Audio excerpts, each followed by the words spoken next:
নবীজি সাল্লাল্লাহু আলাইহি ওয়াসাল্লাম বলেন, বনি ইসরাইলের ভিতরে একজন যুবক ছিল, তার নাম ছিল কিফাল।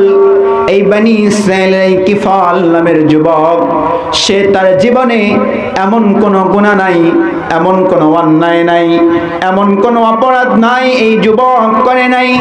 এই কিফাল নামের এই যুবক, বনি ইসরাইলের এই কিফাল নামক যুবক, সে তার জীবনে প্রত্যেকটা গুনাহই করেছে।